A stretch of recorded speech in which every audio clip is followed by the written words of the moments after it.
রাজধানীর উত্তরায় milestone school and কলেজে যুদ্ধবিমান বিধ্বস্তের ঘটনায় ডিএনএ টেস্টের মাধ্যমে 5টি মরদেহের পরিচয় শনাক্ত করেছে সিআইডি।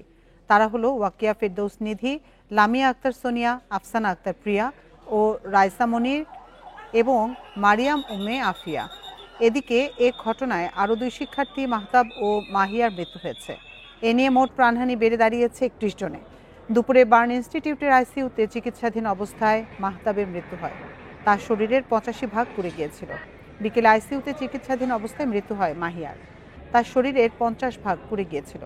মাহিয়া 8ম শ্রেণীর ও মাহতাব 7ম শ্রেণীর শিক্ষার্থী ছিল। বর্তমানে সেখানে 43 জন চিকিৎসাধীন, যার বেশিরভাগই শিশু। তাদের মধ্যে 7 জনের অবস্থা আশঙ্কাজনক।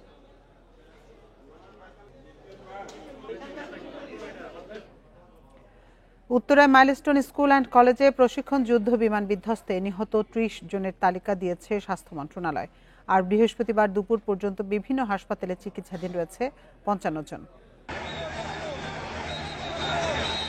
স্বাস্থ্য মন্ত্রণালয়ের হিসাবে মাইলস্টোন স্কুলে বিমান বিধ্বস্তে মৃত্যু হয়েছে 30 জনের। এর মধ্যে ঢাকা সম্মিলিত সামরিক হাসপাতালে মারা গেছেন 15 জন। জাতীয় বার্ন ও প্লাস্টিক সার্জারি ইনস্টিটিউটে মৃত্যু হয়েছে 12 জনের।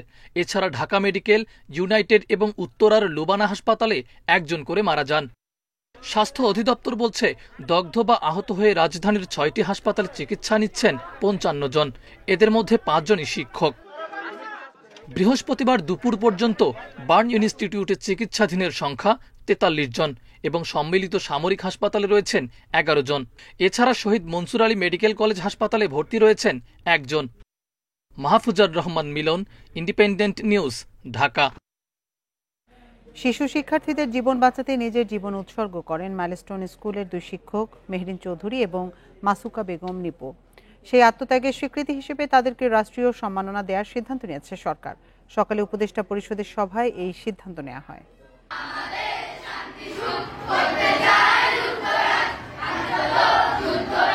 বলা হয়ে থাকে, একজন শিশুর জীবনে বাবা মায়ের পরেই শিক্ষকের স্থান।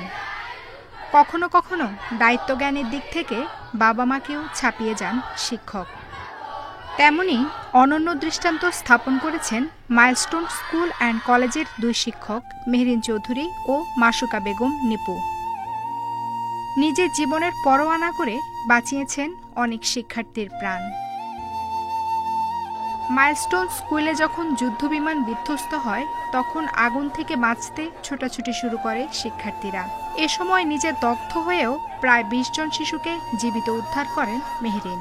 তবে ফিরতে পারেননি নিজেই। সোমবার রাতে বার্ন ইনস্টিটিউটে মারা যান মেহরিন। এক সময় অনেক সন্তানের জন্য মা জীবন দেয়, কিন্তু অন্যদের সন্তানের জন্যও যে আরেকজন মা হিসেবে আবির্ভূত হয়ে জীবন দিবেন, আসলে এটা আমাদের ভাষা বা কোনো কিছুর মধ্যে প্রকাশ করার মতো নেই। গ্রামে গেলেই অসচ্ছল মানুষের পাশে দাঁড়াতেন মেহরিন। কারো সন্তানের পড়াশোনা বা কারো চিকিৎসায় সাধ্যমতো সহায়তা করতেন তিনি। উনি দেখাশুনে আমার খরচ পড়াশ যত আমার বাড়ির যত আছে সব উনি গ্রহণ করে।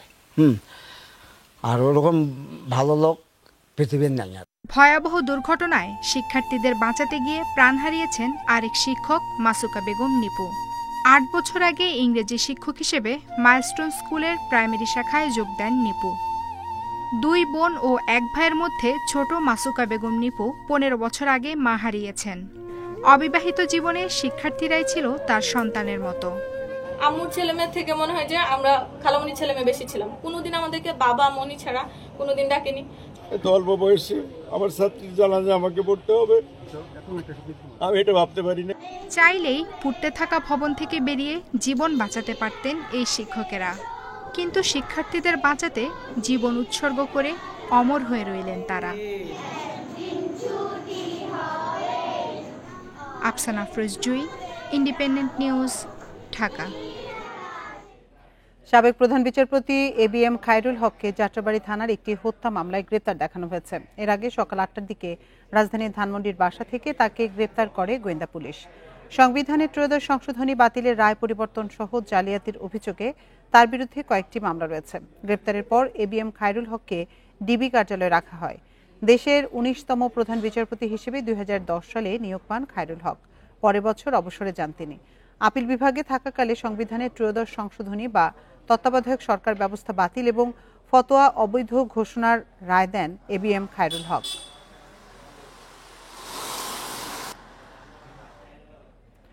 তত্ত্বাবধায়ক সরকার ব্যবস্থা বাতিল করা সাবেক প্রধান বিচারপতি খায়রুল হকের দৃষ্টান্তমূলক শাস্তি চান সুপ্রিম কোর্ট আইনজীবী নেতারা। তাদের অভিযোগ, আওয়ামী লীগকে ক্ষমতায় রাখতেই দেশের গণতন্ত্র ও নির্বাচন ব্যবস্থা ধ্বংসের রায় দেন তিনি। পুরস্কার হিসেবে অবসরের পর তাকে কয়েক দফায় আইন কমিশনের চেয়ারম্যান করা হয়। আপিল বিভাগের জ্যেষ্ঠ কয়েকজন বিচারপতিকে ডিঙ্গিয়ে 2010 সালের সেপ্টেম্বরে দেশের 19তম প্রধান বিচারপতি করা হয় খায়রুল হককে। অবসরের 7 দিন আগে 2011 সালের মে মাসে তত্ত্বাবধায়ক সরকার ব্যবস্থা বাতিল করে সংবিধানের ত্রয়োদশ সংশোধনী অবৈধ ঘোষণা করে রায় দেন তিনি। তার বিরুদ্ধে সবচেয়ে বড় অভিযোগ, সংক্ষিপ্ত রায়ে পরবর্তী দুটি জাতীয় নির্বাচন তত্ত্বাবধায়ক ব্যবস্থায় করার জন্য বললেও অবসরের 1.5 বছর পর দেয়া লিখিত রায়ে তা উল্লেখ করেননি। তার রায়েই দেশের গণতন্ত্র ধ্বংস, নির্বাচনে কারচুপি ও ফ্যাসিবাদের সূচনা হয়, অভিযোগ আইনজীবী নেতাদের। এই খায়রুল হকের কারণে একটি নির্বাচনও সুষ্ঠু হয় নাই। এই খায়রুল হকের কারণে হাজার হাজার মায়ের কোল খালি হয়েছে। একটা আদেশ যা ওপেন কোর্টে ঘোষণা করা হয়েছে, এই আদেশটাকে পরিবর্তন করে ফেলেছেন। এই পরিবর্তন করে ফেলার মাধ্যমে যে ফ্রড করা হয়েছে, জুডিশিয়াল ফ্রড, এই ফ্রড আমরা কোনোভাবেই আর বিচার বিভাগ থেকে দেখতে চাই না। জিয়াউর রহমান স্বাধীনতার ঘোষক নন, খালেদা জিয়ার সেনানিবাসের বাড়ি ছাড়া সহ তার বিভিন্ন রায় ও আদেশ নিয়ে ক্ষুব্ধ জাতীয়তাবাদী আইনজীবীরা। আর সেখান থেকেই দেশের পরবর্তী রাজনৈতিক সংঘাতের শুরু, অভিযোগ তাদের। আওয়ামী লীগ যা যা চেয়েছে সবই তার দিয়ে করিয়েছে, তার বিচার হবে না কেন বলেন তো? আজকে সংকট রাজনৈতিক সংকটের জন্যই সে দায়ী মনে করি। শেখ হাসিনার চেয়ে বড় আওয়ামী লীগের ছিলেন এই অবিচারক খায়রুল হক। এমন বিচার হওয়া উচিত যেন ভবিষ্যতে বিচারাঙ্গনে আর নতুন কোনো খায়রুল হকের জন্ম না হয়। অবসরের পর 2013 সাল থেকে কয়েক দফায় সময় বাড়িয়ে টানা 11 বছর তাকে আইন কমিশনের চেয়ারম্যান রাখে আওয়ামী লীগ সরকার। এ সময় প্রধানমন্ত্রীর ত্রাণ তহবিল থেকে চিকিৎসা বাবদ 10 লাখ টাকা নিয়ে ব্যাপক সমালোচনার শিকার হন তিনি। সরকার পতনের পর আইন কমিশন থেকে গত আগস্টে পদত্যাগ করেন। বিচার করতে হবে। Zahidul Bashar, independent news, Dhaka. সাবেক প্রধান বিচারপতি ABM খায়রুল হক দেশের সবচেয়ে বড় শত্রু, এ মন্তব্য করেছেন বিএনপির মহাসচিব মির্জা ফখরুল ইসলাম আলমগীর। সর্বোচ্চ শাস্তির দাবি জানিয়ে মির্জা ফখরুল বলেন, তার মতো যাদের গণতন্ত্রের বিরুদ্ধে অবস্থান সবাইকে শাস্তির আওতায় আনতে হবে। গুলশানে বিএনপি চেয়ারপারসনের কার্যালয়ে সাংবাদিকদের প্রশ্নের জবাবে এসব কথা বলেন মির্জা ফখরুল। বিএনপি মহাসচিব বলেন, খায়রুল হক তার পদ ব্যবহার করে দেশের অনেক বড় ক্ষতি করেছেন। তার রায়ের কারণে দেশের সব সংকট তৈরি হয়েছে, যার ফলে দেশের মানুষ দীর্ঘ সময় ভোটাধিকার ও গণতন্ত্র থেকে বঞ্চিত হয়েছে। এ সময় দেরিতে হলেও তাকে গ্রেপ্তার করায় স্বস্তি প্রকাশ করেন মির্জা ফখরুল।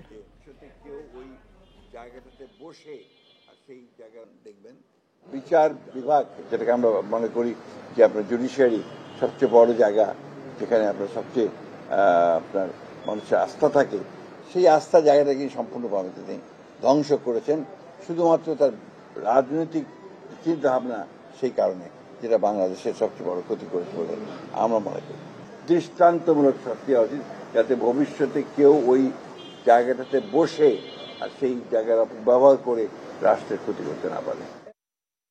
ফৌজদারি কার্যবিধি সংশোধন করেছে উপদেষ্টা পরিষদ। এখন থেকে গ্রেপ্তারের সময় পুলিশের পরিচয়পত্র দেখানো এবং 12 ঘন্টার মধ্যে পরিবারকে জানাতে হবে। এছাড়াও কি কারণে কোন আইনে গ্রেপ্তার তাও জানাতে হবে। এদিকে স্থানীয় নির্বাচনে দলীয় প্রতীকের বিধান বাতিল করার কথা জানিয়েছেন স্থানীয় সরকার উপদেষ্টা। বৃহস্পতিবার দুপুরে রাজধানী ফরেন সার্ভিস একাডেমিতে এসব কথা জানান উপদেষ্টারা। ফরেন সার্ভিস একাডেমিতে বৃহস্পতিবার বিকেলে নিয়মিত ব্রিফিংয়ে উপস্থিত ছিলেন আইন উপদেষ্টা আসিফ নজরুল, স্থানীয় সরকার উপদেষ্টা আসিফ মাহমুদ সজীব ভুইয়া ও প্রধান উপদেষ্টার প্রেস সচিব শফিকুল আলম। এ সময় আইন উপদেষ্টা বলেন, মাইলস্টোন ট্র্যাজেডিতে নিহতদের সহায়তা এবং 2 শিক্ষিকাকে রাষ্ট্রীয় সম্মান দেওয়া হবে। তিনি জানান, আগে সন্দেহ হলে 54 ধারায় গ্রেপ্তার করা হতো। এ বিষয়ে ফৌজদারি কার্যবিধি সংশোধন করা হয়েছে, যাতে অনলাইন বেল বন্ড সাবমিশন করা যায়। কাউকে গ্রেপ্তারের সময় পুলিশের পরিচয়পত্র দেখানো, অভিযোগ ও কোন আইনে গ্রেপ্তার সেটি পুরোপুরি লেখা থাকতে হবে। 12 ঘন্টার মধ্যে পরিবারকে জানানোর বিধানও করা হয়েছে। যত দ্রুত সম্ভব গ্রেফতারকৃত ব্যক্তির পরিবার, বন্ধু বা লয়ারকে তার সাথে যোগাযোগ করে জানাতে হবে যে গ্রেফতার করেছি, আমরা এই কারণে গ্রেফতার করেছি, এই মামলায় গ্রেফতার করেছি এবং গ্রেফতারকৃত ব্যক্তি এখানে আছেন। তো যত দ্রুত সম্ভব করতে হবে এবং কোনো অবস্থাতেই 12 ঘন্টার বেশি সময় নেওয়া যাবে না। অনলাইন বেল বন্ড সাবমিশনের বিধান আছে, তারপর ডিজিটালি সামন দেওয়া যাবে, ডিজিটালি ওয়ারেন্ট দেওয়া যাবে। স্থানীয় সরকার নির্বাচনে দলীয় প্রতীকে অংশ নেয়ার বিধান বাতিল করা হয়েছে বলে জানান উপদেষ্টা আসিফ মাহমুদ সজীব ভুইয়া। দলীয় প্রতীকে স্থানীয় সরকার নির্বাচনে অংশগ্রহণ করার আর কোনো সুযোগ নেই। এখন থেকে ইন্ডিভিজুয়াল প্রতীকে স্থানীয় সরকার নির্বাচনগুলো হবে এবং প্রত্যেকটি ক্ষেত্রেই হবে। এই জিনিসটাকে কেন্দ্র করে অনেক হানাহানি স্থানীয় সরকার নির্বাচনকে কেন্দ্র করা হয়েছে এবং অনেক জায়গায় মার্কার ভোটে অনেকে জিতে এসেছে কিংবা গায়ের জোরে জিতে এসেছে। এখন আমরা প্রত্যাশা করছি যে এর মাধ্যমে স্থানীয় সরকারে আমাদের একটা ইতিবাচক পরিবর্তন আসবে। এছাড়া গোপালগঞ্জে এনসিপির উপর হামলার ঘটনা তদন্তে সাবেক বিচারপতির নেতৃত্বে কমিটি করা হয়েছে। কমিটিকে 3 সপ্তাহের মধ্যে প্রতিবেদন দেওয়ার কথা জানান প্রধান উপদেষ্টার প্রেস সচিব। বিচার বিভাগের কমিশন হচ্ছে। রেজওয়ানুল হক, ইন্ডিপেন্ডেন্ট নিউজ, ঢাকা। যুক্তরাষ্ট্রের সাবেক প্রধানমন্ত্রী শেখ হাসিনার ছেলে সজীব ওয়াজেদ জয়ের 2টি বাড়ির সন্ধান পেয়েছে দুর্নীতি দমন কমিশন। 53 কোটি টাকার বেশি মূল্যের বাড়ি দুটি ভার্জিনিয়ায় অবস্থিত, যা কেনা হয়েছিল 2024 সালের 6 জুলাই ও 2014 সালের 5 মে। দুদক সূত্র জানায়, জয় তার বাংলাদেশের আয়কর নথিতে এসব বাড়ির তথ্য দেননি। বাড়ি দুটি সন্ধান পাওয়ার পর যাচাই বাছাই শেষে তা জব্দের উদ্যোগ নেওয়া হয়েছে। দুদকের অনুসন্ধান দল ঠিকানা সহ সুনির্দিষ্ট তথ্য কমিশনে দাখিল করার পর কমিশন থেকে অনুমোদন দেওয়া হয়েছে, যা আজই আদালতে দাখিল করা হতে পারে। আদালত আদেশ দেওয়ার পর আইনি প্রক্রিয়া অনুসরণ করে যুক্তরাষ্ট্রের আদালতে পৌঁছানো হবে, যার ভিত্তিতে যুক্তরাষ্ট্র সরকার বাড়ি দুটি জব্দ করতে পারে। 5 আগস্টের মধ্যে জুলাই সনদ আদায় করা হবে মন্তব্য করেছেন এনসিপির আহ্বায়ক নাহিদ ইসলাম। দুপুরে ব্রাহ্মণবাড়িয়া শহরের জাতীয় বীর আব্দুল কুদ্দুস মাখন পৌর মুক্তমঞ্চে সমাবেশে মন্তব্য করেন তিনি। নাহিদ বলেন, সংস্কার, বিচার ও নতুন সংবিধানের দাবিতে এগিয়ে যাবে জাতীয় নাগরিক পার্টি। যে সকল রাজনৈতিক দল নিজেদের অবস্থান থেকে সরে এসে সংস্কারের ঐক্যমতের পক্ষে কাজ করছেন তাদের ধন্যবাদ জানান তিনি। এ সময় দলটির মুখ্য সংগঠক হাসনাত আব্দুল্লাহ বলেন, বিমান দুর্ঘটনা পুঁজি করে আওয়ামী লীগ আবার পুনর্গঠিত হচ্ছে। দেশের স্বার্থে সব রাজনৈতিক দলকে ঐক্যবদ্ধভাবে আওয়ামী লীগকে মোকাবেলার আহ্বান জানান হাসনাত। এর আগে সকালে গণঅভ্যুত্থানে শহীদ পরিবারের সদস্যদের সাথে দেখা করেন দলটির কেন্দ্রীয় নেতৃবৃন্দ। এ সময় 2021 সালে ভারতের প্রধানমন্ত্রী নরেন্দ্র মোদীর আগমন বিরোধী আন্দোলনে নিহতদের স্বজনদের সাথেও কথা বলেন নেতারা। পরে কাউতলি মোড় এলাকা থেকে পদযাত্রা শুরু করে এনসিপি। সমাবেশ শেষে পদযাত্রা নিয়ে হবিগঞ্জে যায় এনসিপি।